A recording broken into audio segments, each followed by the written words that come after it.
Hey everyone, happy almost Christmas. For us, it's 2 more days, and then from Friday evening until the the 2nd of January, me and the family will be taking a little break. But Kiara is back from her family, visiting her family in the USA, so she will be taking over for us. This is something else. This is the very wonderful interview I had with Michael and Gabe from Collection Wars. I don't know if you've seen their YouTube channel, but I highly recommend checking it out. And the only reason I'm putting it up is because I want them to reach a larger audience. And very passionate guys, gorgeous collections, very cool interviews with some very cool collections they are showing on their YouTube channel from all over the world. So I highly recommend checking that out. And so for you who have not seen this, there are some very interesting teases about for what's coming up for Jazz Inc. in 2022. So I really recommend you watch it, and you watch it until the end. So I hope you enjoy, and Merry Christmas, Happy New Year. Yeah, I won't be putting up another video. So Merry Christmas, Happy New Year, and let's see if 2022 can be better than 2021. Bye, and have fun with the 90-minute interview where the time flew with Gabe and Michael from Collection Wars.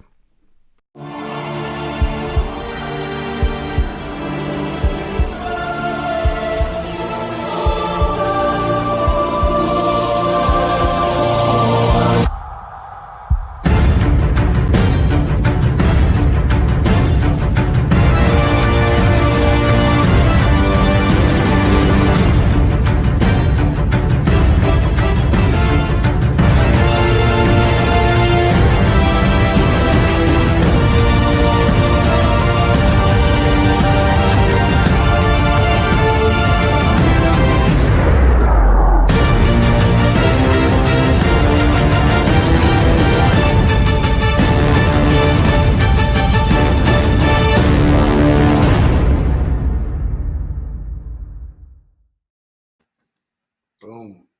Hey, what's up, Michael? How you doing, man? Gabe, good to see you, man. You have a good week, brother?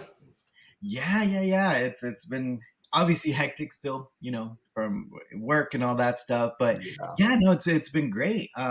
Yesterday, I don't know if people on social media saw, but I got invited to the Ducks game, like the Mighty Ducks, and they invited me as a guest, and I got to ride on the Zamboni and wave to the crowd with the lightsaber, and they say my name over the intercom, and they put me on the jumbo screen. It was fun. It was fun because my kids were there, so I could see my kids just waving at me like thousands of people. It was like yeah. It was all on you, huh? Oh yeah, and my 7-year-old, she was really funny because she was like, Daddy, like everybody was cheering for you, and like they probably think, oh man, they're such lucky to have a daddy like that. And I was like, oh, thank you. She's like, I'll be your biggest fan on TikTok and on Instagram. I'm like, oh man, that's I know. So that made it all worthwhile.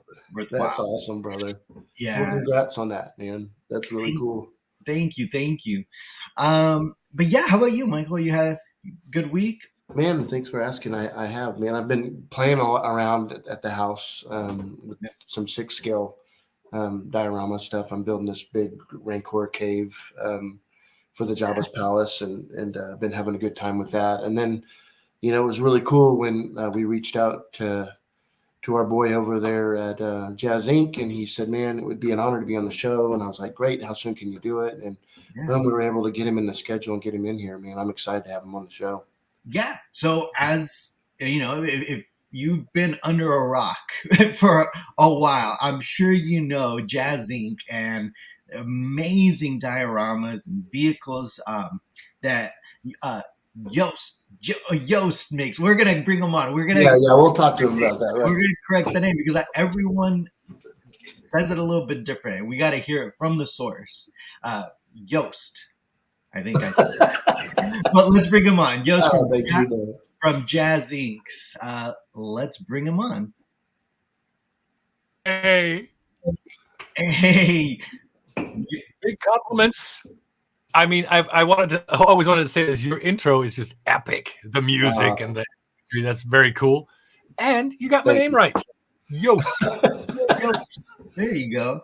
You heard it from the source himself. Yost. You got it. That's funny. How you doing, buddy? Good. A bit stressed because we lost our internet connection yesterday, so we're doing this on data stream, hoping that we've gotten this stable. So if there's a glitch somewhere, you'll know why.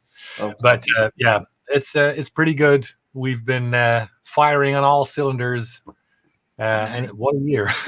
What a year! Yeah, it's amazing. It's amazing to see you grow. Yeah, and I can't wait to talk about some of your projects and stuff that's happening.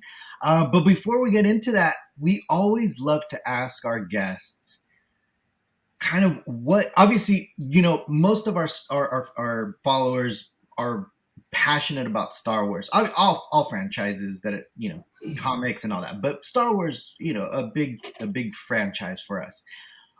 You're a Star Wars fan, I'm assuming, right? Oh yeah.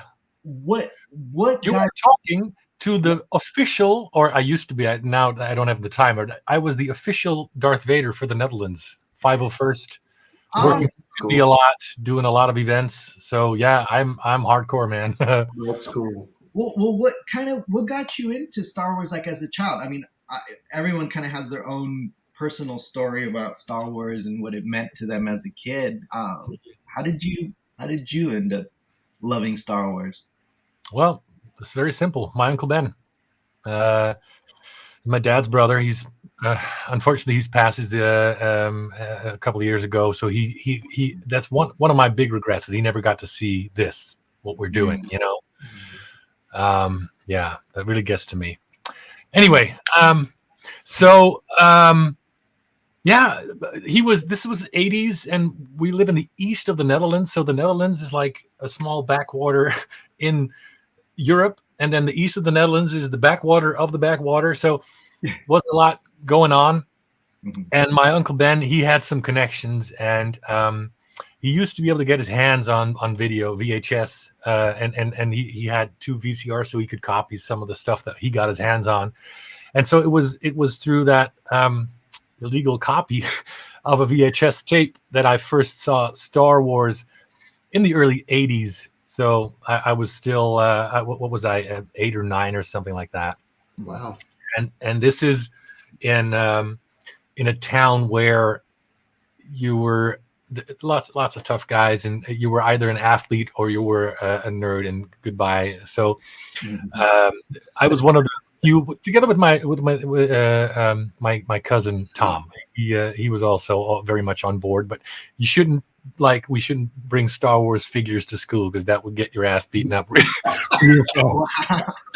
So anyway, but that grabbed me from the start. And you got to imagine that this is without any press or any nothing, right? And so we had never heard of George Lucas and Star Wars or anything, and it's just this blank VHS tape with a label Star Wars, and my uncle saying, "Go watch this. I think you might like this." So I remember I got very sick the day that I was going to watch this with the family. So I was in my 1 or 2 days later, I was in my pajamas watching this, and I forgot all about being sick, man. That transported me like nothing else ever had. And I remember as soon as I got better, I cracked open my savings pig unit thing, and I wanted to get a figure. Like I thought Han Solo was very cool.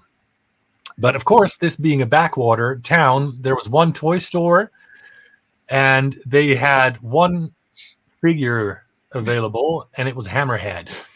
Oh, that was so cool. That's cool. Not for me, because A, I wanted Han Solo, and B, I'd only seen the first VHS of A New Hope, so I had no idea. Oh no, Hammerhead is in there, and he's in the canteen, Sarah. No, I was thinking he was in Jabba's palace. No, he was in the canteen. But anyway, it was a big disappointment. Of course, I bought him. Came with that very cool Stormtrooper rifle for whatever reason. And it's been all uphill from there. I had a couple of cool memories, on a Sunday with my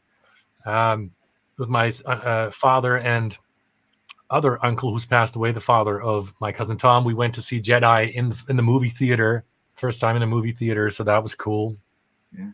And the same Uncle Ben, he had he did interiors for stores, and so as soon as he got a chance to do a toy store, he arranged that me and my cousin Tom could go in on a Sunday, the day before they opened, and have our pick of the store. And there was this big display, and they actually had the Kenner Star Wars figures in stock, and I could just get almost pretty much what I wanted. That day, I will never forget that. Right, so that's really cool. You still have Hammerhead or no?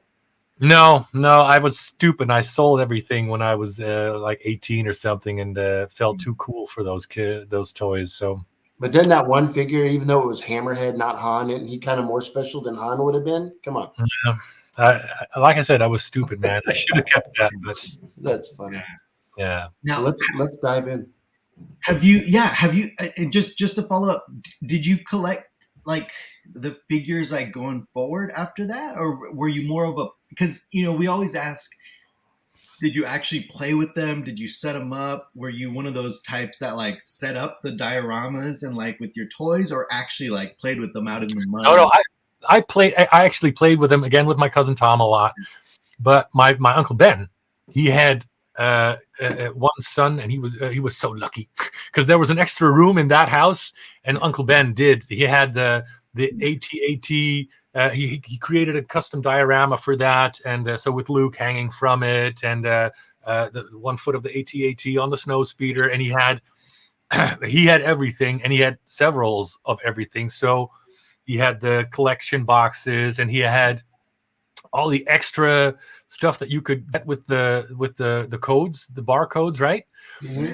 And so that's how I got you had the gun from the scout trooper. That was one of the things you could get with barcodes. Yeah, but I really played with that a lot. And then when I got to my uncle's, I saw the cool dioramas. He had some type of meditation chamber thing, I remember. Yeah. And another diorama on the side. And so he was like that with and he was actually the first real collector I knew, because he, even back in the early 80s in the Netherlands, he was the guy keeping the stuff mint in box, the figures that he took out really cleanly with a knife, cut off the blister so that he could keep the back packaging. And so he was the first true collector I ever met. And the idea of dioramas and making custom stuff, that's all Uncle Ben. Wow, that's cool. So I can understand why you would have really appreciated him seeing. This. Yeah, man. He would have freaked out. He would have freaked out. And it would be a missed opportunity if I didn't say, with great power come great responsibility. Yeah, I always go to the other Ben Kenobi, Uncle Ben. Oh, there you go. That too. Yeah. I see what you did there. I see what you did there. Yeah. Very cool. So that's really cool. So is that what got you kind of as an adult into, like, how did you get into this business, like, and into making? So that was first off, that was the YouTube algorithm. I was browsing sometime around 2013, I think. I was browsing the internet and on YouTube, and then something popped up from, I think it was IGN, that did a tour of the Sideshow booth. And again, you have to imagine being in a backwater like the Netherlands.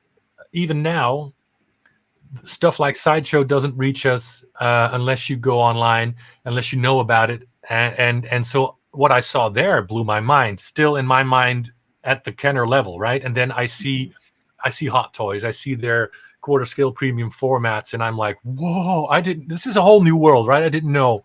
Yeah.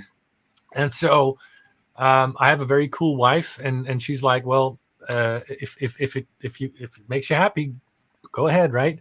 And so I got into that, and I went back and forth between 6 scale and quarter scale a bit, though, during those first 2 years, because I liked the impact that a quarter scale figure could make, but I really love the posability and the flexibility and the creative stuff you can do with a 6 scale figure.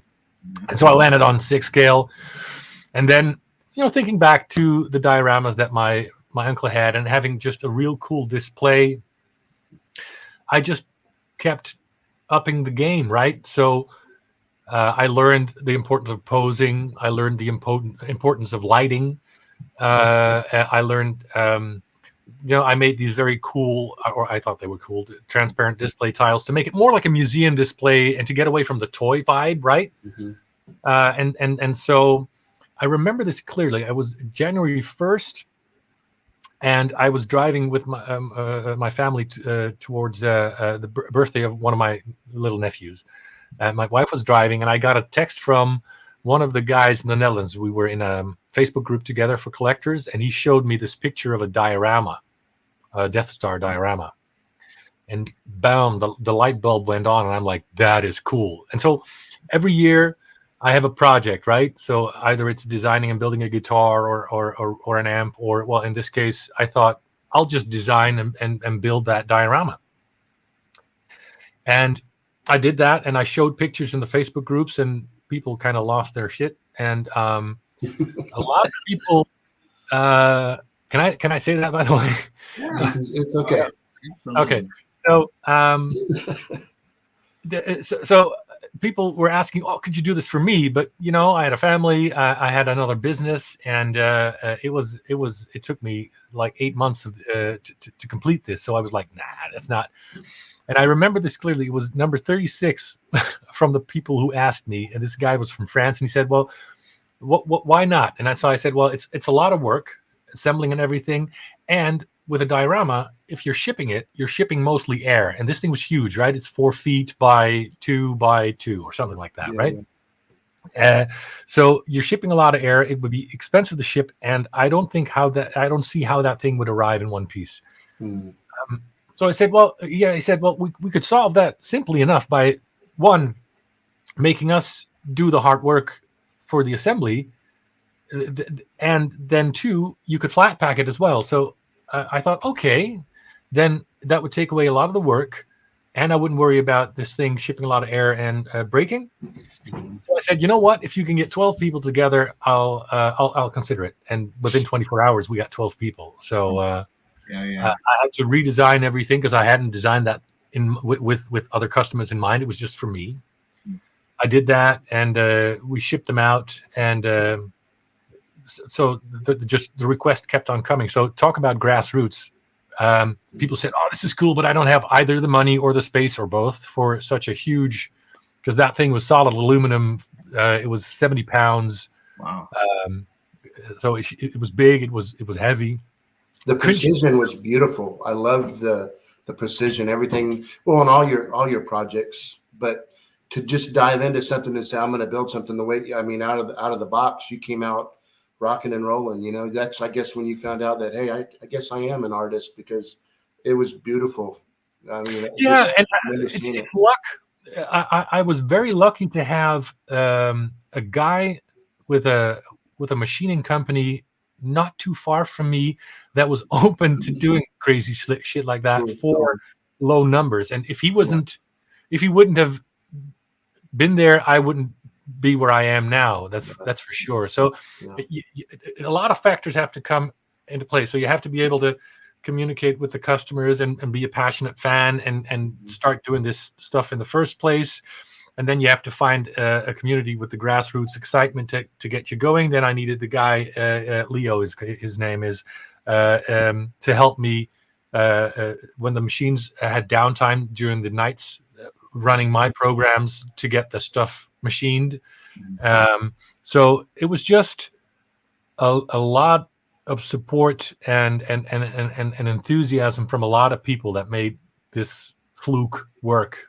I mean, Yeah. how many other companies do you know that can make it work in 6-scale dioramas? And that's the thing, is because when recently I've been hitting some bigger projects of dioramas. I want to do a really big setup, and what I've been working on, one thing that I've noticed in the 6-scale is the attention to detail. So you have to really be on point when you're doing 6-scale, because it's not like the little action figures. You can get away with some details, but when you have something so big and you're building the diorama around it, there's a lot to it. And like the Falcon cockpit, and even some of the little hallway that you did, the Hoth hallway. I mean, it's details, and just the shipping and everything.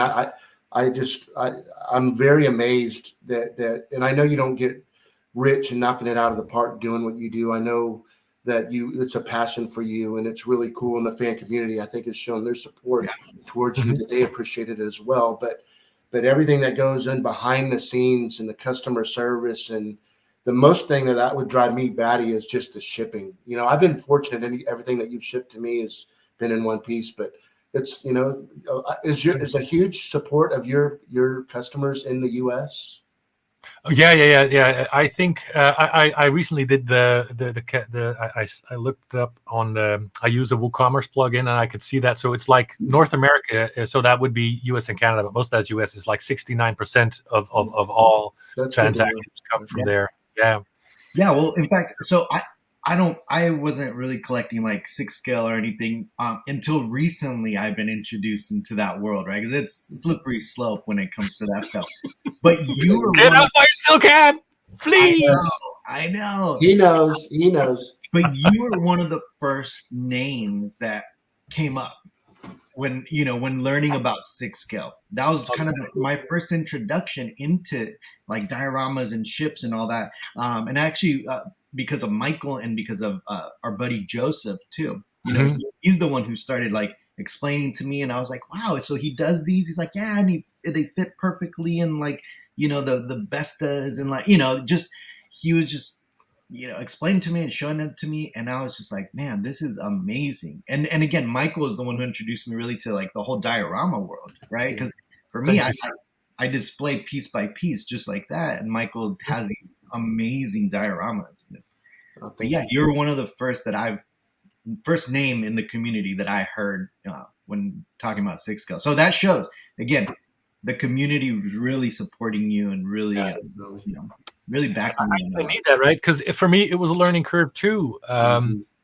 With the shipping, we actually got documents from like FedEx with specific drop test procedures where you have to drop stuff. What was it? 20 times from 4 feet high or something like that on all angles, or you have to redesign your packaging. So the stuff that I swear to God, some people play soccer with our stuff. It has sometimes. I mean, it survives. We've got parts where I've shown videos in my group with one of the suppliers who also lost his shit when he saw the damage, and he showed that he could. He isn't a big guy, but he could physically stand on our Batmobile, and even though, and that didn't break it, but the guys at FedEx broke it. I mean, yeah, and so, but it is challenging, and everybody loves that they're able to talk to me, which is nice, but. I'm so glad I found. I don't know if you've heard the name Kiara yet, but you have to hand over the torch. You can only do so much, and it's hard because I know that everyone is used to dealing with you, and you don't want them to be offended. That I mean, same thing with Tom at Regal. Tom was personal and still is, like you, with all of his community, but yet, he can't be there to pick up the phone every single time. So you have to. If not, you're not going to grow. No, and we're not a big company by any means. But if you want to be able to sustain what we're doing, for me it was the what is that? The straw that broke the camel's back. It was a Monday morning. I booted up my computer. I had worked off, and everything was gone. Right, Friday, all emails. And I swear to God, I turned it on, 200 unread messages, and that didn't even count Messenger, Instagram, Facebook. So that was it, man. I mean, I could spend all my time answering messages, and I still wouldn't get through. And so, so it's challenging, but it is the community and the love and support by like say 95% or more of the people that makes it worthwhile, and they're very understanding, and they know that there's a limit to what you can do. So for sure. Yeah, you're always. I don't care what business you're in. You're going to always have that total group that needs to be burned in a big pile. But yeah, I understand exactly what you said. It doesn't matter, but but you've done really well, man. I'm Yeah. very impressed. Thanks, man. We try. That's all we can do. Yeah, it shows. So Yost, let's pull up your website because I want to go through some of your projects just to show people kind of what we're talking about here, because a lot of these are just mind blowing. Mhm. So first and foremost, right? That's your website, Right. jazzincdioramas.com, and that's probably the easiest way to order something, or the only way to order something. Only way, yeah. Yeah. We don't have dealers. We don't. This is sales exclusive Yeah. through the website. We're working on a new website. We have been since March. Got a professional company working on it, especially to get the user experience better. So the my account area with all your orders, and one of the things that people request a lot is if I'm on a payment plan and I want to pay off. Yes. Yeah. That's the only hiccup I have had in your whole system, but everything else is beautiful. But yeah, that's understandable. Yeah, so we're working on that. We built this ourselves on a Saturday with plugins. So it's WordPress and WooCommerce plugins strung together, and at a certain point, you just go beyond what that system can handle. So we're working on it. Good deal. Awesome. Yeah. So let's jump into some of these. I think it would be unfair to not start with this one for Michael. I love this thing. Oh yeah. This thing is beautiful. So what can you tell us about this and the progress and kind of where this bad boy is at in production? Okay, so we're done with the design. We've made a couple of modifications and updates to the design, especially the details, with because of a couple of people in the community that gave us some final feedback. And now, Michael, I'm sorry to say that for the next month or two, it's going to be on the back burner, because the first big thing, and I'm talking literally big thing, that we're going to be making with these new production techniques is the 1989 Batwing. And we're going to be applying so we're trying two different approaches to make this, and the best one is the one that's going to be used. And that production technique, it would be an entirely too technical story to explain what the differences are going to be.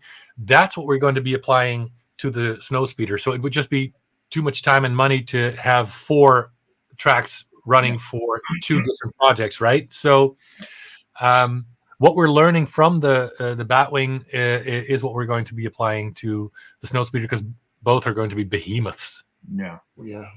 So if you don't mind, I mean, I'm not asking like there's a lot of this stuff subbed out. Like, do you have a company that will, like, who does the painting, and is that done in house? And it really depends on what project. So I do some work. I've got my boys and one of their friends do the work. My dad, of course, who's been with me since the beginning. And the rest is for suppliers. So we do the first run and the first paint, and then we teach a couple of suppliers, and we've rooted out the suppliers that we weren't happy with to do exactly what we're doing, so that we can scale up the production for these, especially the Warner stuff. Now that it's licensed, we can do a little bit more serious numbers, still very small compared to like Sideshow or Hot Toys, whatever, but still for us some serious numbers. And then it comes back to us. We check everything, and it goes in the boxes, and then we ship it out. Very cool. Are you, now that you're working with a license, like a lot of times Lucasfilm licensees or licensors, they'll take they can go to Lucasfilm archives and they can get reference and stuff there, and do you do any of that type of stuff, or do they send you over? How do you get, like, for example, this beautiful detail in this ship right here? Where does the reference come from? Yeah. So it really depends on how modern the design is. Okay. So for the more recent movies, we can get some serious reference stuff, sometimes even some 3D models. Now, those would be 3D models that were made for visual effects, so they're useless for production. You'd have to just start over to make them solid and into the parts that fit together so that you can actually produce it. So most stuff was never designed to actually be made, and so we have the challenge of how are we actually physically going to make this, right? And for the rest, especially for stuff like this, it's just a lot of looking at pictures, and so for the 89 Batwing, one of the things that delayed us there is we had the model ready and we were almost ready to go into prototyping. Actually, that very next day, and then you got, what's that show called by the guy from the Discovery Channel, from Mythbusters? Come on, what's Adam Savage? Adam Savage tested, right? They got behind the scenes, I saw up close with the one of the prototypes, because there are several scales and they're all a bit different. So that's another thing to keep in mind. That's always a challenge for us. that thing is freaking huge. Yeah, but it's like the same with the cockpit. You have the 5-footer and you have the whatever, and they're all different, especially the cockpits on the Falcons on the different scales in the movies. If you look at the movies, you're going to see the cockpits look very different depending on which scale model you're seeing in that particular scene. So that's always a challenge. So we had to adjust a few things there because there's no other real, and there are no 3D assets. There are no close-ups. So they're much better about this now. So for later movies, especially upcoming movies, as a licensee, we get close-up pictures of pretty much everything on the physical model. And so we can be 100% sure for the releases of the modern stuff that we can make that absolutely pitch perfect, 100% accurate, Nice. Yeah, cool. Awesome. So so the Batwing is kind of the next in line. So when it comes to next in line physically, we've finally gotten the approval for the packaging of the 12 scale BVS Batmobile. Ooh. So that is, I can show you. Yeah, can you see that? That's very cool. Share the screen. Here we go. Let me just pull this up. Yeah. No, that's. Oh, sorry. Am I picking the wrong one? Yeah, I think so. Okay. There's this. Yeah, there you go. Yeah. So this is going to be the box for the 12 scale Batmobile. Now imagine the Batmobile logo and everything. That's going to be embossed gold, gold foil, and then there's going to be a UV spot lacquer on the car and the logos. So it's going to be a really high-end case or box for collectors. Congratulations, man. It's very, it's crazy. You can't even get an idea because it's 6 scale. It's funny every time when we see this stuff or we show it on the computer, you really can't get an idea of how freaking big that box is right there. That's crazy. Yeah, so that one, the supplier is going to start printing that in the coming week. But with the printing process, that's going to take several weeks. Then it gets to us, and then we can start packing everything up. So we hope to be able to start shipping those units physically end of February, early March. Wow. And we're working on making the other product that is very close to, or that is starting test runs for production, is the 1966 Batmobile. Ooh, okay. So you got to imagine huge physical molds to get this made, and we're talking hundreds of molds for hundreds. Both of these, right? Both of the. The left one of those two is the DX. This is the base version, so that doesn't have the light up for features and the extras that do come with the DX version. we've built a custom board for that one actually. So together with Ralph from Tenna Controls, we've gotten a PCB board custom made for this vehicle, so that not only do you have all the lights, but all the patterns, all the blinking, and everything is exactly like you see in the television show. So yeah, I get. For the DX version, I yeah. gotta get this. I'm like, That's hilarious. This one in the '89 Batmobile. I'm obsessed. He has done fallen down the rabbit hole. Deep, too. Oh, this is beautiful. I love it. I mean, this is one of my favorite series. Yeah. And so for the DX version, there's going to be flickering lights in the back, and we're actually going to try and make a transparent flame that you can plug in there so that it looks like the turbine is flashing and got this exhaust flame going out. So that's pretty cool. It's cool seeing the old mag wheels and stuff that they used back in the day. Man, that's really cool. I'm into cars, so. Oh yeah, and this one it took 18 months to get right, and we got a lot of experts weighing in on this. But again, there are 6 different versions of this vehicle, so even the experts couldn't agree on some parts. But we went down to the air tube coming out of the rims and the tread, or what is it? The thread or the tread? The tread of the tires. Yeah. That is even screen accurate now. You know, one thing I really, I'm sorry to cut you off. The one thing I really respect a lot about you is how you do reach out to your customers and to the viewers of, you know, hey, I'd love to have your feedback. You know, what do you think about this? And I'm sure you get bombarded, but you know what? It's good to take it all in and see what's coming in, what's not coming in, and take it all together and see what makes sense. That's pretty cool.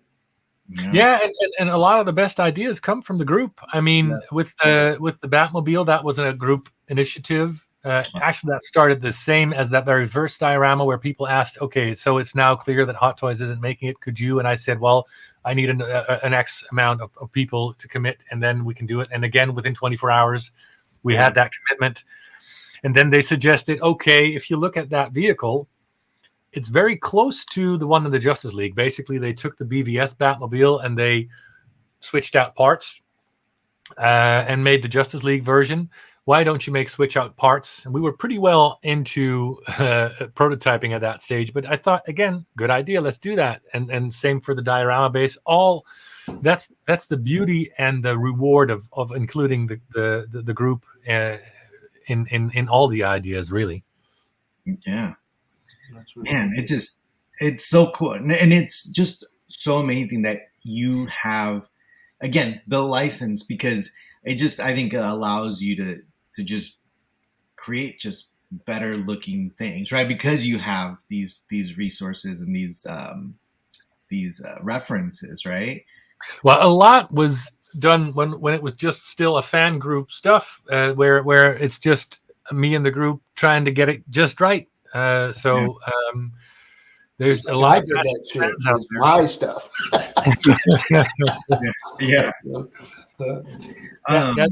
So there's a lot of passionate fans out there that help get the best out of us. So yeah, very, very cool.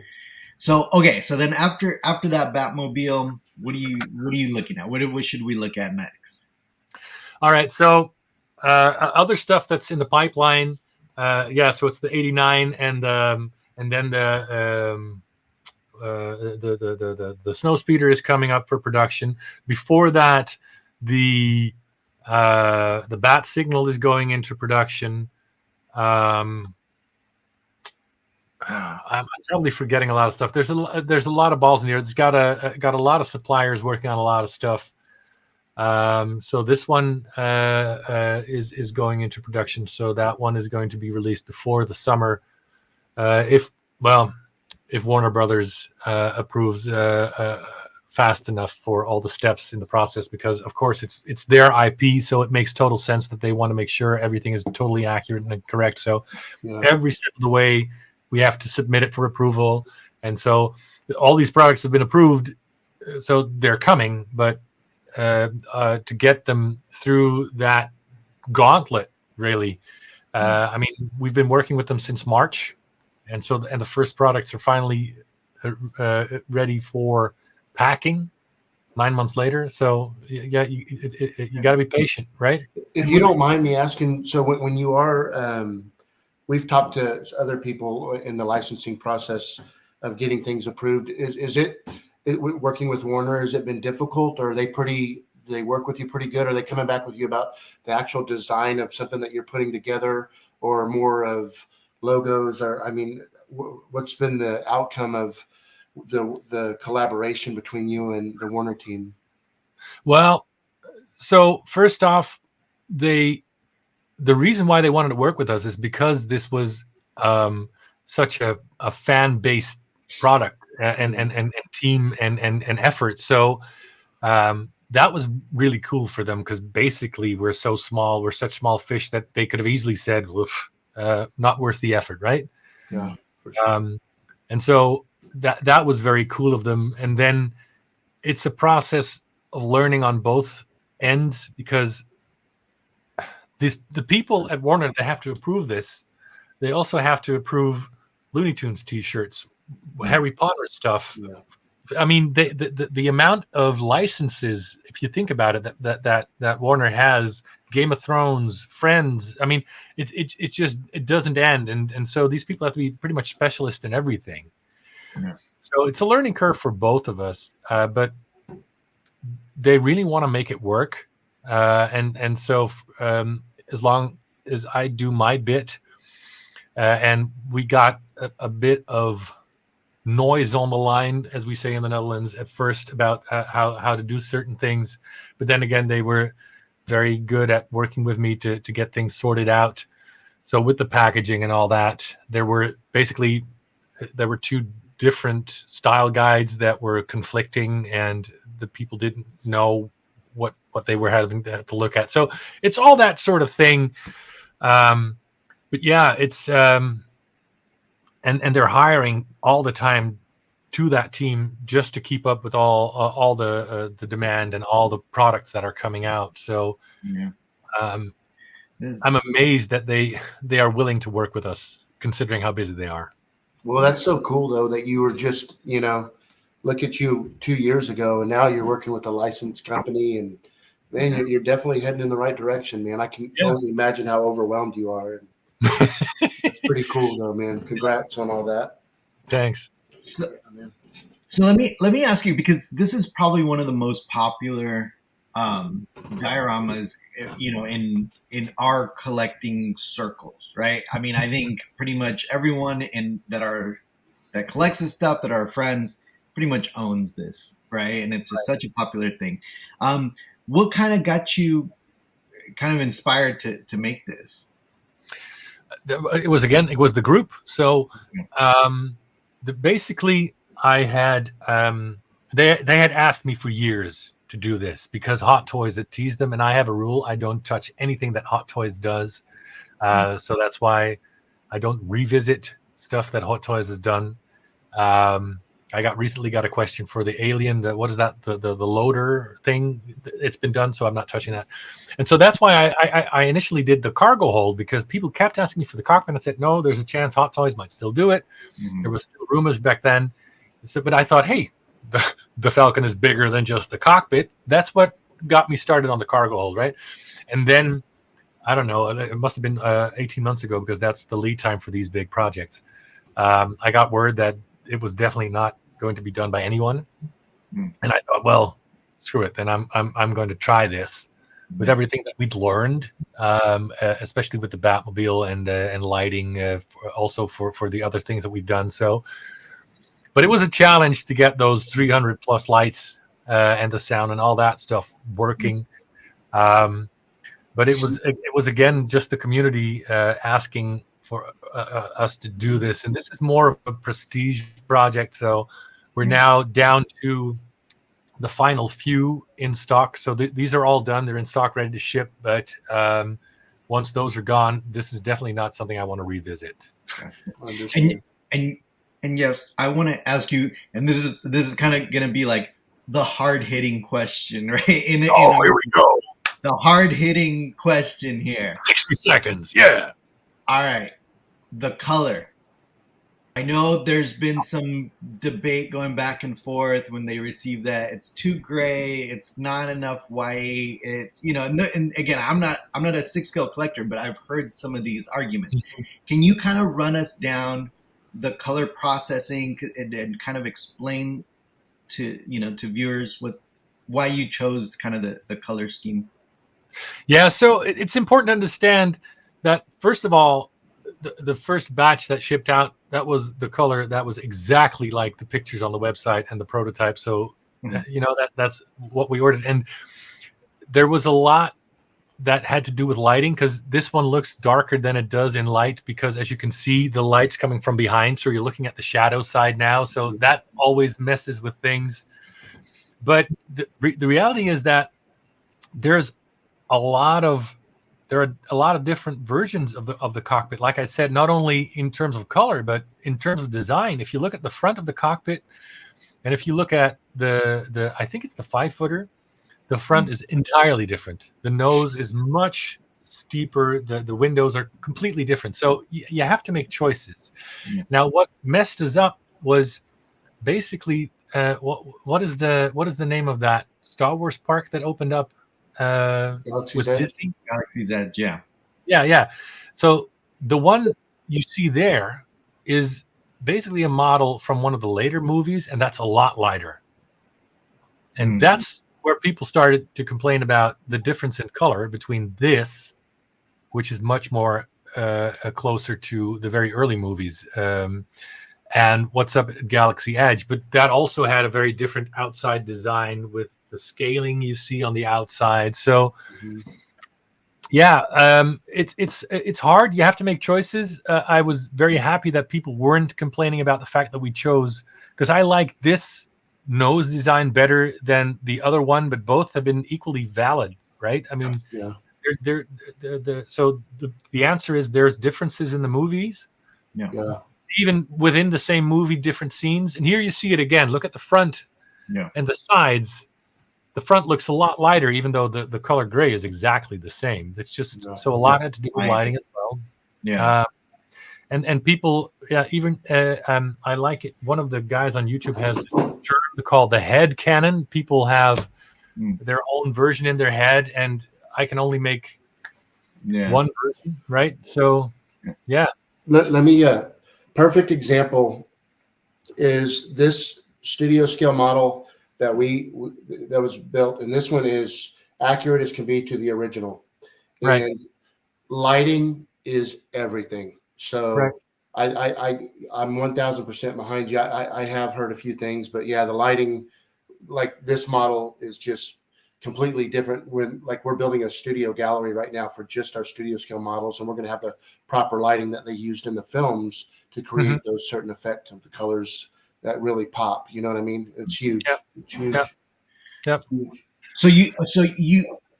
So that darker gray color, that's closer to what they used in the film. It was just that it was lit. It was just so well lit that it kind of gives it that impression that it's a Yeah, yeah. lighter white. And so for the later batches, we just took the lighter shade, the one that was closer to the one that's now at Galaxy's Edge, again, which is not accurate if you compare it to a screenshot from A New Hope, and I think not even from Empire.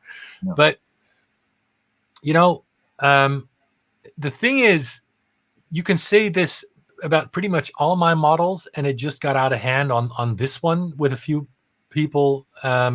It's about the choices you make, and Yep. there's the same thing with the Batmobile. There's I've had that discussion as well, where people show me pictures, then I show them the daylight pictures of that actual model, because I do have the actual daylight pictures, and I show them that it's, especially in a Batman movie, there's everything is very low key lighting. It's going to look different. It's You know what? That same thing happened with another product, which was the Mandalorian helmet. I think that Right. there was a big thing with the Mandalorian helmet, right? Because when people started getting them, it's really dark, deep gray. And Right. people are like, wait, this doesn't even look like metallic. It doesn't look shiny. It doesn't look, it just doesn't look right. But again, it was because the lighting, the studio lighting just brightens everything up. And Yeah. And I don't know this particular case, but knowing how incredibly critical people are during those licensing gauntlet processes, I can guarantee you that the original prop was not vastly different from what was shipped out. So it's going to be a perfect example of how studio lighting is going to make a massive difference in how something looks. Yeah. So out of all of these, kind of which one would you say so far has been kind of your best seller? Like that one that everybody just as far as dioramas. So yeah, that's the cockpit. Easy. It is the cockpit, right? Yeah. Well, yeah. It's the cockpit, definitely. Yeah, that's just such a crazy diorama. Like I said, I'm not doing that again with the 300 plus lights and the sound and everything. Yeah. This is my last piece right here. I just got mine. Yeah, Michael, we just showed it on last week's show. Michael just received it from you. It's pretty heavy, isn't it? Man, I was going to say, bro. Holy cow, dude. I can't believe how heavy that thing is, actually. Yeah. Yeah. You know, I mean, we've got a lot we can do on weight saving already. It might have been the initial early production sample was twice as heavy. Unbelievable. Yeah. I'm just glad that you did reissue it out because I missed out on the first run. And I'm really glad it's a really cool little piece there. Yeah. I try to stay away from reissuing stuff. It's only when there's a lot of demand, and I think it's possible to redo them. But there's a lot of stuff that people ask for that is definitely not coming back, like the wall mount dioramas that we did, and what about that little screen, the screen that like Tarkin stands in front of? It shows right. Oh yeah, that one too. Yeah, that's another one that's probably not coming back. That was a really cool one, though. Did you have issues with that one or not really? No, I wasn't. Looking at what we can do now, I think it's just not up to the quality level that I wanted it to be. And well, that's not true. I would have made it differently now with the techniques and the suppliers that I have now. But still, it wasn't one of my favorites. I mean, it looks cool in a detolf or detolf. I don't know how you say this, but I like something with a little bit more dimension, like the throne room better than, you know. Yeah. Well, there's going to be growing pains, and you've gone through them. But one thing that is for sure that if there is any glitches, which is there's going to be in anything that you do, you're making them better. You know, you're learning, and I mean, it's good that you don't just throw in the towel. You continue to just keep, moving forward and making these things better and better as you go. And it's really, you can see the quality is just really stepping up big time. Yeah. I even went so far as to hire a company that checks parts. Yeah, quality control. At the suppliers before they reach us. So there's an extra step of quality control in there now since a couple of months ago. So again, you don't do this stuff to get rich, but you do want to get rid of negative energy and headaches. You know, that's worth a lot more than money. This looks like a headache. I'm just going to say. I know. That's why I put this up. I was like, man. Amen, brother. The story behind that? Is that going to be little working computers or no? Yes. The DX version will actually have 6 light-up miniature screens with the actual. I have the actual files that cycle in the movie.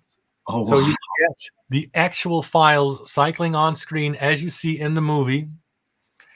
And we're working out how to do this cost effectively. So we're working on prototype 2 right now for this one. Because another thing is that this diorama, the Batcave computer, it floats, right? The set is actually bolted to the ceiling. Oh. So we're now working on a construction where you're not only getting the concrete floor and back wall, but also a part of the ceiling so that we can actually suspend that diorama from that ceiling and have working computers working screens. So yeah. So now, as far as obviously you're working with Warner Brothers with the license on this. Are there plans to kind of also? You don't have to answer if you want, but for like Superman stuff, for like some of the other superheroes, or you're kind of not really? For now, no. Well, since we're talking, Yeah. I'm thinking about. So the way this works is you get a license and they want a guarantee up front, right? The more things you add to your license, the higher that guarantee becomes. And since we're such a small operation, I could swing all of the Batman properties, including the upcoming one, as stuff that we are licensed, and so we are able to make stuff from that. Including the 89 Batman movies, which I needed for the Batwing, right? Yeah. So what can I say here? Yeah, let's. Can you throw any little like? Yeah. Let me throw out a couple of nuggets. A lot of your guys are watching you right now. Yeah.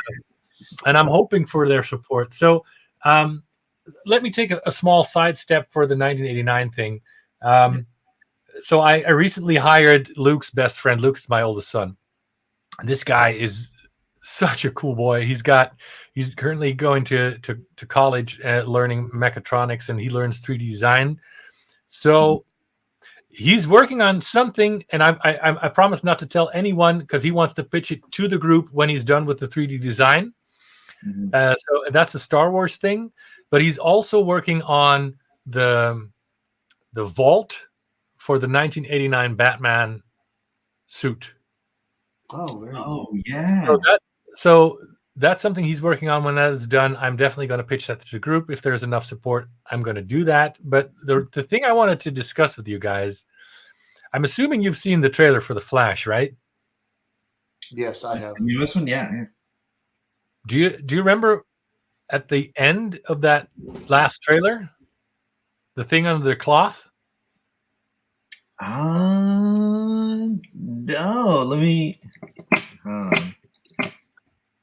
Because I'm pretty sure that's the 1989 Batmobile. You think? I'm pretty sure. What? Hold on. Let me pull this up really quick. So, yeah, no, go ahead. I don't have the license for The Flash yet. No. Like I said, I'm not revisiting 1989, I think, the Batmobile, because that's been done by Hot Toys. Right. But what I also think, from what I've read online, is if that is the Batmobile, it's going to be a new iteration of that 89 Batmobile. I've heard rumors. Now, this is not coming from Warner, so I cannot be sure that's true, but it makes a lot of sense based on what I've seen, that the new Batmobile is going to be a 4-seater. So it's going to look exactly like the 89 Batmobile, but since the Flash also has to come, and the other Flash you saw in that trailer, and maybe even more people, I think it's going to be an updated version. This is definitely, look at that cockpit. That is definitely, look at that. Yeah. Oh, that is. I'm willing to bet good money to say that in the movie is going to be, because they're in the Batcave, right? With Mike. Yeah. So that is, and it's Michael Keaton, right? Michael Keaton returning as Batman. So I mean, it makes sense. I'm thinking that, so this is end of next year, right?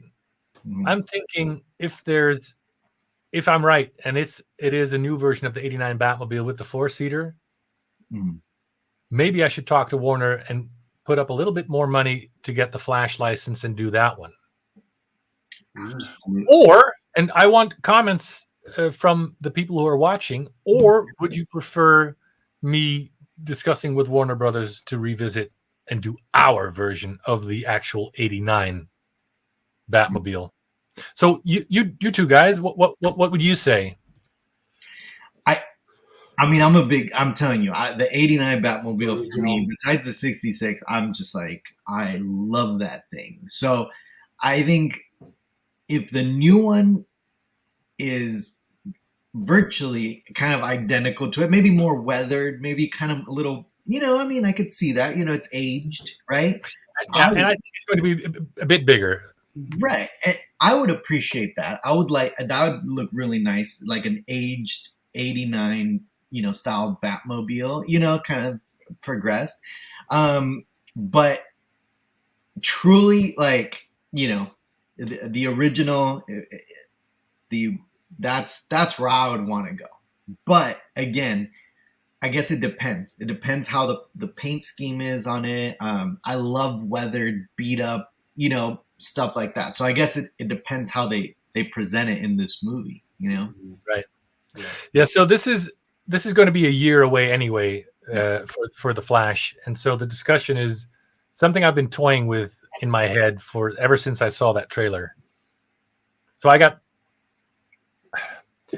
have no shortages of projects that I can do that I still am planning. But being such an '89 Batman freak myself, I mean, I was 15 when the movie came out, so that was Batman for me for a long time. Yeah, for sure, still is to me, honestly.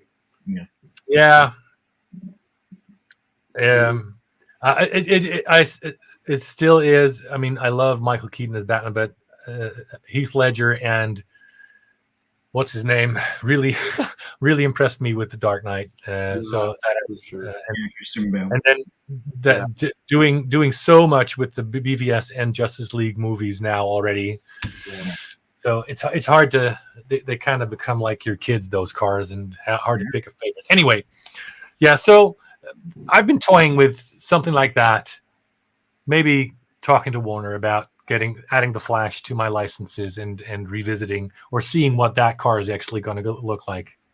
That I mean, I'm sure we're all going to be eagerly, watching you and seeing what happens there, because I know a lot of people are interested in that '89 Batmobile, and I can't wait to see what happens. So if you could share my screen again. Absolutely. Yeah. You got some little, no. Let's just, what did I do there? It's a recording. I'll edit that out. No, you don't. No. Okay. I love to hear what people say if they see what I'm doing there. Oh, that's awesome. All right. Is there anything to our Star Wars community guys out there that you might want to tease us with? Or let's see this first. Yeah. Holy moly. Yeah. So another thing I wanted to discuss with I have to discuss this with the group as well. But while we're on the subject, let's just look at this. So I could do one of two versions of this one. Either like this way, where you can place it in your collection and it doesn't take too much space, shelf space, right? Mm-hmm.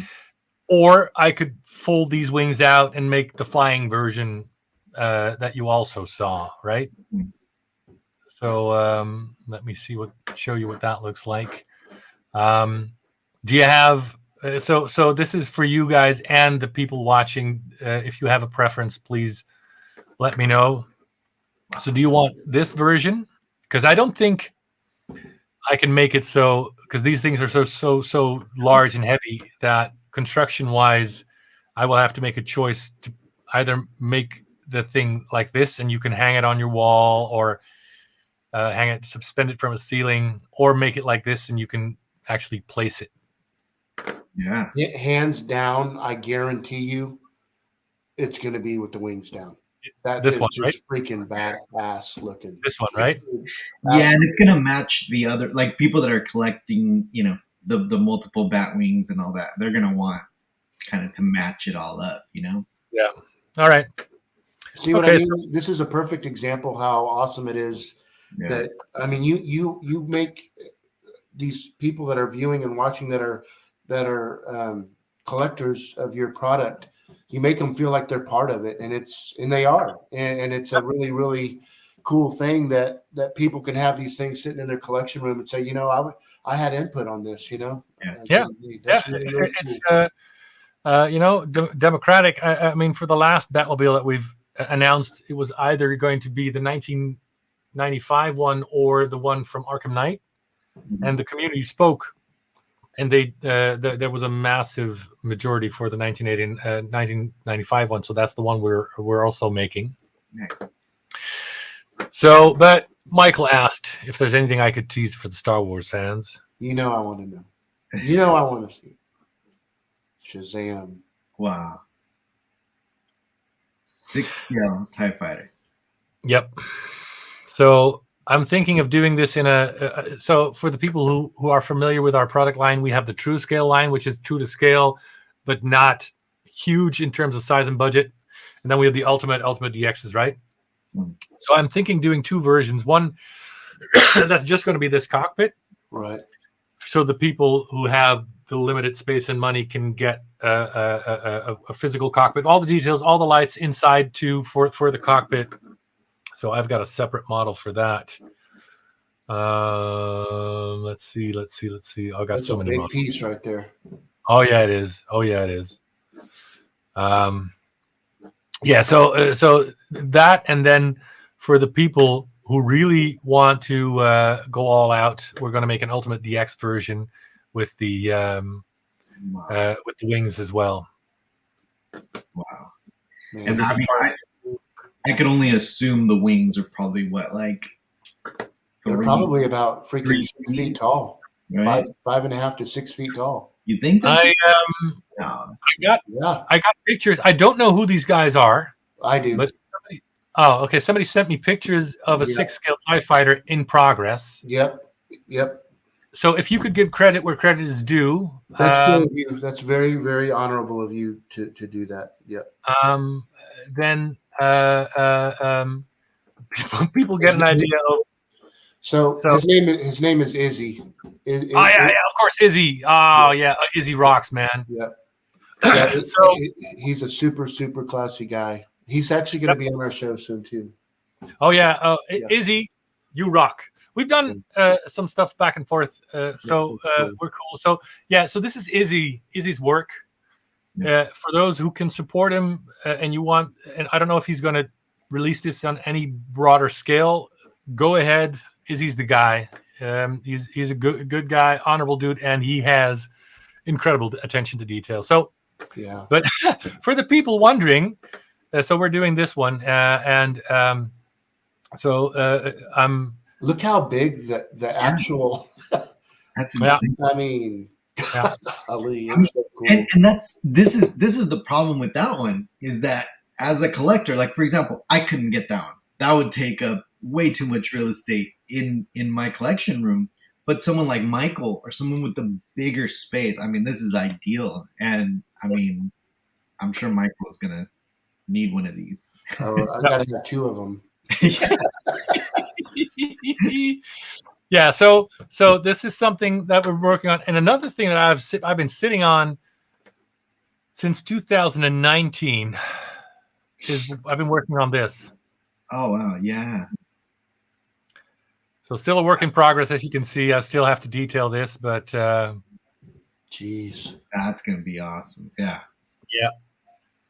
We got all the way back here, but so we're still working on this, and I'm still thinking of ways to make like a bigger version. I don't know where I'm going to be drawing the line literally to cut it off, right? So maybe this might be the Ultimate DX version, and then make a true scale version that's without these sides. And then I don't know, try to see if there's a detailed version somewhere in here, just the ramp. I don't know. One of the reasons I've been sitting on this is we've been extremely busy. The other is I just don't know what to do with this, guys. I mean, it's another thing that people have been asking. Can I just tell you, man? I mean, let's just quit bullshitting around. I think you need to make the whole freaking thing. All right. Why did I know you said you were going to say that? I mean, come on, dude. I mean, I'm a little disappointed, man. Just let's step it up a little bit. Just make the whole damn Falcon. You know, it's only. I am such a wuss. Have you guys seen the pictures, by the way? Have we what? The pictures of the actual Hot Toys did make a 6-scale. Yeah. That's Let huge. me see if I can pull that up real quick. That's really cool with all the soldier, all the stormtroopers and stuff out. Yeah. Have you seen that one, Gabe? I haven't. No. Yeah, it was in Japan somewhere. This is a person. This is the 6-scale. The thing. These are actually 6-scale figures, people. And he had them lined up when they did that. Yeah, look at all the figures and stuff. That is just a beautiful booth right there, isn't it? Jeez. Yeah. Cool. These are 2 6-scale TIE fighters. Look at that. In the back. Mean, we just saw the pictures of what was his name? Michael Izzy holding. I mean, that thing. I mean, that's a person that could be standing there, and it's like same height. So, do you think you could do it? You know, I'm just giving you a hard time, bro. Come on. Jeez. Yeah, I mean, I don't even know how the mandibles are supported. Like at that scale, like those mandibles have to be like 3D printed. I mean, I don't know. I mean, do they have to be super light? No. 3D printing would not be would not be strong enough. But I mean, we're talking for this, right? Yeah. I mean, a prototype on this scale for just the cockpit alone, you're talking $5,000, guys. Yeah. I speak from experience. What did this thing cost? Yeah. This is going well into the 5 figures, maybe 6. No. Just making the one-off. Yeah, that's really, really cool. It's insane. I mean, I thought it was crazy doing this, right? This thing is already a behemoth. I mean, we're talking, what is it in the largest format? You can slide around a bit, but this thing is 5 to 6 feet wide at the widest if you slide everything out, and then it's more than 4 feet. And I put the cockpit in the back behind it, as you can see. Mm-hmm. I mean, this is already a crazy setup. Yeah, you would actually need a big warehouse to just display this thing. Yeah. Well, there's Michael. I'm building one right now. You are my hero, man. So we'll talk after the show. No, I mean, it definitely has to be somebody that lives close that can help me build that damn thing. So, but I really like that a lot. Yeah. Now, let me show you one other cool thing that this is the first time, and for everybody who's getting any ideas, this is the last time I've done a custom job for a customer. So there's this orthodontist in Belgium, and he's got an entire office with, I don't know, like a dozen orthodontists working on kids, and it's all Jurassic Park, right? So it's actual animatronic, full-scale dinosaurs, and it's crazy. That's and cool. So he's building a second office, and it's going to be all Star Wars. Wow. The interior is going to be off the wall, and he's bought literally everything we've made since 2017 that's going to be displayed there. Yeah. And we're making one custom diorama for him. Very cool. And that's going to be in 12 scale. It's going to be the hangar for the First Order. Oh. And now to clarify, the 12 scale is like a Black Series figures, right? Yeah, so we're going to be putting Black Series figures in there and a Black Series TIE fighter here and here. Wow. So this is 1.7 meters. So this is the average height of an American man, right there. Jeez, yeah, those TIE fighters. I donated mine to a friend, but it's huge. This thing's pretty damn big too. Well, it's like it's like the Disney parks, right? Like when you walk in into that big hangar. Yeah, that was cool, dude. That's what it is, right? Yeah, I think that's where he got the inspiration. Yeah. Let me see if I can show you a projection. Yeah, I can. just to give you an idea, this is just a cutout for the the waiting area, right? Mm-hmm. So this is the diorama. Like I said, this is a full-grown male lying that could lie here. This is the depth, and so it's going to be. That was a massive project. So Well, thank you for sharing too. That's really cool. Yeah. Exciting that you showed on our show some of these things that, like the TIE fighter and the ramp on the Falcon. That's really cool and exciting. So I'm not sure if all of those things are ever going to be released. I mean, like you said, Gabe, there's going to be a lot of people like you who just don't have the space for this. Mm-hmm. Yeah. If I look at the numbers behind something like this, then I'm not sure if we can pull off enough numbers to make this a reality.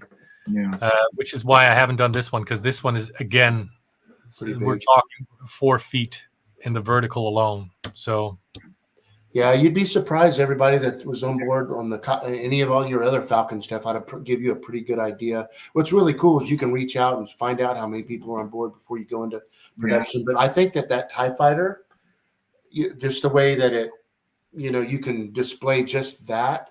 Izzy showed me a picture respectfully, and the way he displayed his is just like that, and it's big, but I mean, it's definitely displayable. So and we just, that guy sets a benchmark for quality and accuracy and detail. So well, he just likes doing this stuff on his own, and he's helps the community out quite a bit. It's crazy how he's a big supporter of the channel, and I actually got to talk to him actually the first time last night, so it's really nice. Yeah, so he's a very cool guy, and so this is some of the stuff that's in the pipeline. Some of the stuff.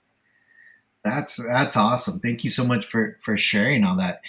So again, as far as ordering stuff, obviously, through your website, what are some of the lead times? Let's just say somebody orders, let me pull up your website.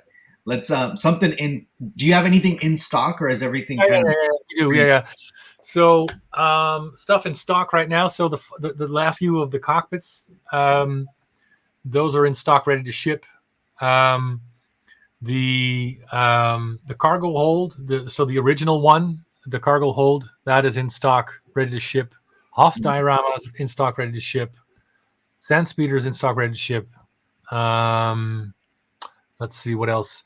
So the V3s, the Death Star V3s, they are very nearly ready to ship. We lost 2 weeks, unfortunately, because my mom and dad they got corona despite getting vaccinated, and my dad does those V3 dioramas.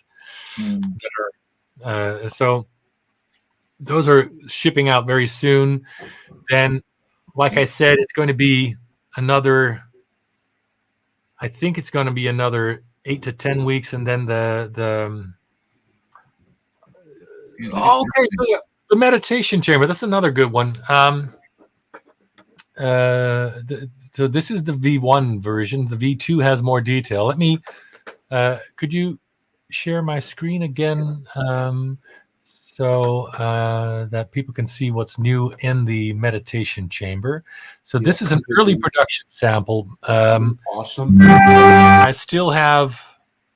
What's going on? Yeah, so I still have 2 of those early samples that I could ship out to the people who don't mind getting the early samples, and then again in March I expect to be able to ship those out. Wow! And so for the V2, we added this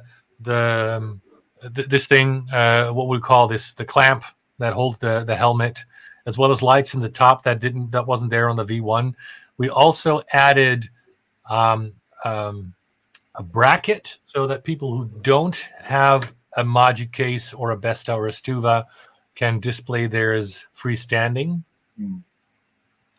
So this one is pretty close So there's going to be a lot shipping out if we don't hit any more major lockdowns in the next couple of months. That's a big if, right?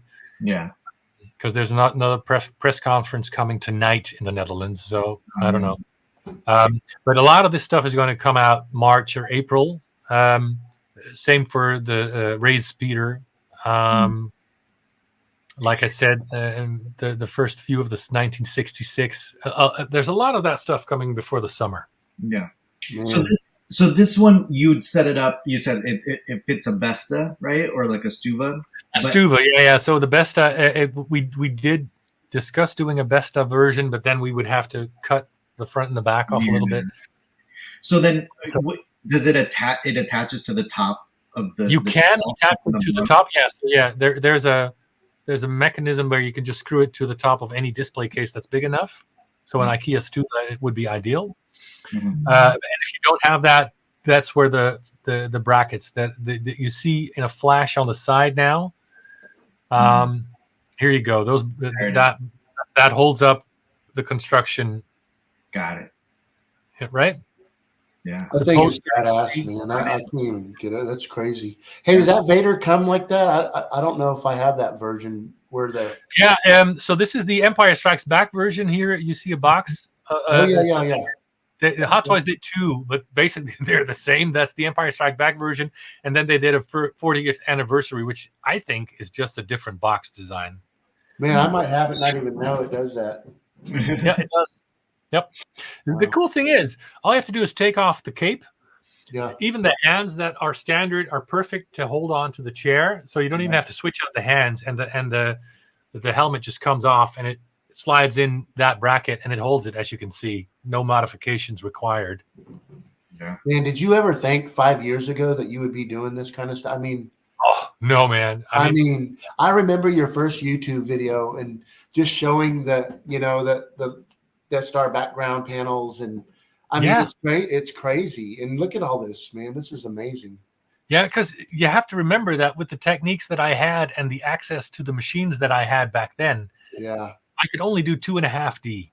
Yeah. So something with a relief, no problem. But something like this, that was unimaginable, right? So it was that, again, the community pushed us. And then with the techniques we learned for the first meditation chamber and the land speeder, that was a big moment for us, because it allowed us to do learn to do much more complex shapes. That led to the cargo hold, that led to the cockpit, that led to the BVS Batmobile. So again, if the community hadn't pushed me to do the land speeder and the first meditation chamber, we tried do a DIY rotation molding jig, and we've tried it all. It was crazy stuff. Well, I mean, it's amazing stuff. Like I said, every time I see some of your dioramas and things, it just like, I hold myself back because don't. We need you. I know. It's just one of those things where I need to control myself. And Michael knows this. Like I started getting a couple little things. Like I got the DeLorean, right? I was like, I gotta get the 6-scale DeLorean. Like that's just a must. I have to. Obviously the Batmobile, the 89 Batmobile, the 66. But the problem is that where am I gonna put this? Like my wife is probably like, you need to relax. He didn't know how to talk to his wife. So that's what it comes down to. He's scared. We know who wears the pants over that.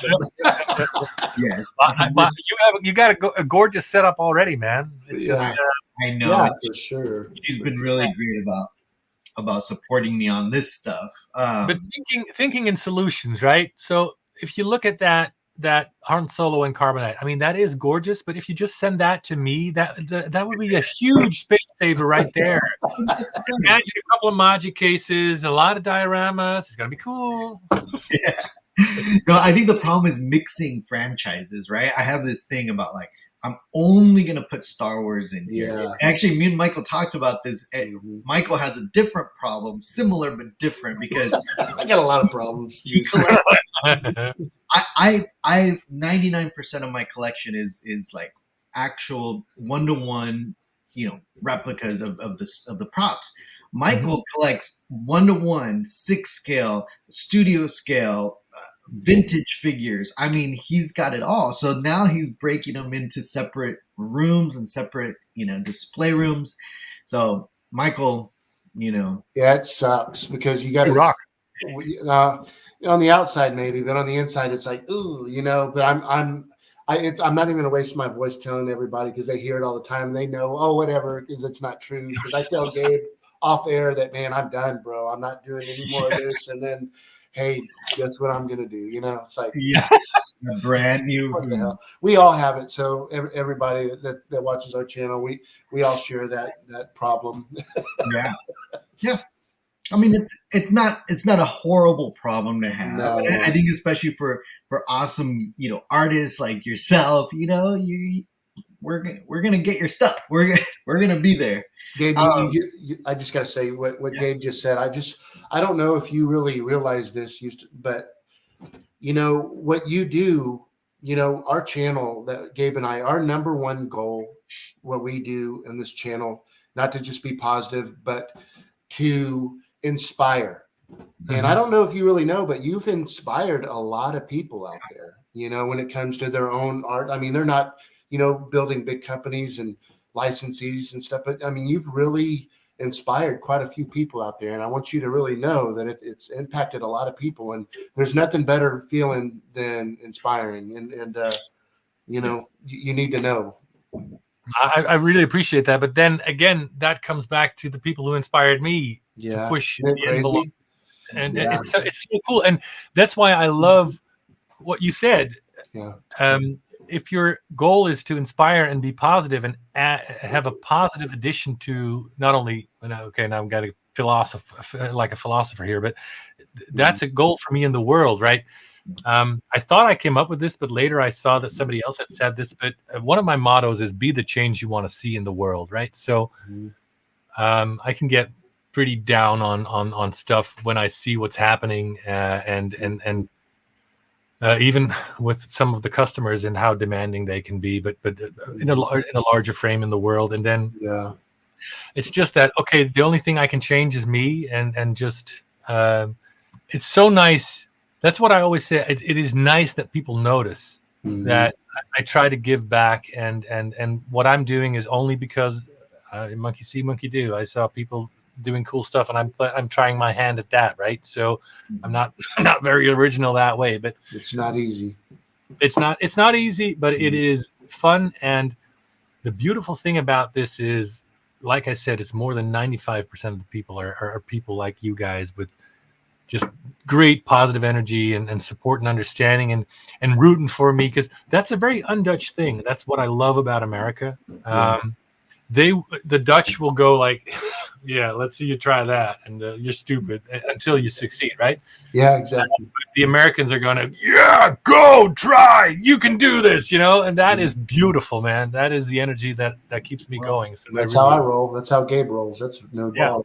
And look, what I can tell you is the way you've impacted the Star Wars community and the Star Wars collecting. I mean, I know your Uncle Ben would be proud, especially with his, with his awesome setup, and the fact that he inspired you, and you are now doing the same thing that he did to you for a lot of people. I'm telling you, it's a big deal, and the Star Wars. I wouldn't give for 5 minutes with Force Ghost Uncle Ben just to show him around, Yeah.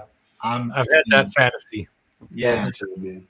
Yeah, no, it's amazing that you've done this, and again, we all appreciate, and again, the community is rooting for you. And then sometimes when you might get a little criticism here or there, but ultimately it's for the betterment of the collecting community, and that's the one thing that Michael and I learned from having all these guests and all this community is that we complain. Yeah, absolutely. And especially Star Wars fans. We're the biggest, complainers of the mob, but it's because we have so much passion, around the stuff that we love. So we want it to be like perfect. We want it to recreate those childhood memories. So sometimes we are harsh, on creators, but I think it comes from a side of, of passion and really want to see, your memories kind of blossom, in your collection room. So. But still, there are a bunch of douchebags out There there. are. Absolutely. But I want to say a couple of things. So first off, Star Wars fans are not the worst. I know. Oh, really? Yeah. But the other thing is, yes, there's going to be criticism, but I think within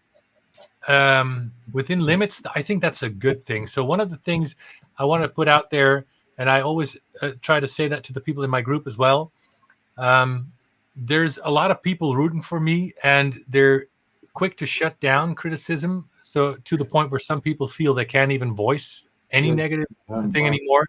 And while I really appreciate that, I really do, because it is overwhelming at times, I'm open to the criticism. That's what got me here, right? Yeah. So people watching this, be understanding towards one another. And if you want to defend my side of things, I really love that you do that, but do not shut other people down. And the criticism is just as important as because I'm like, it can't be all good. I'm a person, and I have to make, I know, even if I would accept the fact that I would be a perfect guy making zero mistakes, which is so far from reality, that's ridiculous. But doing this, having to make this to a budget and to other limitations in production, there is going to be stuff that's going to disappoint people. I have to make design choices every day. So, and I need the feedback from the people to know, did I make the right choice? Now, it's all about the tone of voice, and yeah, there are certain people who have nothing but criticism, but that's such a small percentage. So, to the entire community, I want to say, criticism is just as valid as and important as keep rooting for me, and believe me, I need that. Root for me, please, but let the other side talk is what I want to. Absolutely. Well, thank you. Yeah, thank you so much. I mean, it's been amazing having you on here. I know you're definitely one of those guests that we've been hoping to eventually have on here, and it's been Love great. To. Yeah, the time has flown. I mean, 90 minutes. Yeah, wow, guys. I know. I had a lot of time. I know. Yeah, what time is it there? It's 6:45 in the evening now. So time for dinner. Good for you. But it has been a pleasure, and anytime you want to have me on, I'm there. Just sounds good, man. Absolutely. Thank you so much. Yost. Oh, Yost. Yeah. So YOWST. That is the phonetic way to write down my name and say it right. Yost. YOW. Yost. I'm just gonna say J. Yeah. Yost. Oh man, that's funny. I've had the same problem with yens too, right? Yeah, we call them Jens or Yens. Somewhere Legacy Arts. Yeah. Great guy, by the way. Great guy, Jens. Yeah, for sure. Yeah, he's a big fan of yours as well. Everybody. And a good guy. Yeah. Thank you again for joining us, and everybody watching. Thank you so much. Please comment, leave some comments, leave some feedback. We definitely have a lot of, little questions, obviously, that we want you to answer, and, take that in consideration. So thank you again, everybody, for spending your Saturday evening with us. Michael, any final words? Just thank you so much for your inspiration to everybody and the hard work that you put in with your family. I think it's really cool what you're doing. Keep doing it. Keep rock and rolling. And I look forward to seeing some of the stuff coming out here in the near future. Yeah, I am excited on that TIE fighter. I'm not going to lie to you. And then most importantly, we'll talk a little later on the Millennium Falcon. All right, guys. So we will see you next week. Thank you again for joining us on Collection Wars. Thanks for your Saturday night, guys. You're all clear.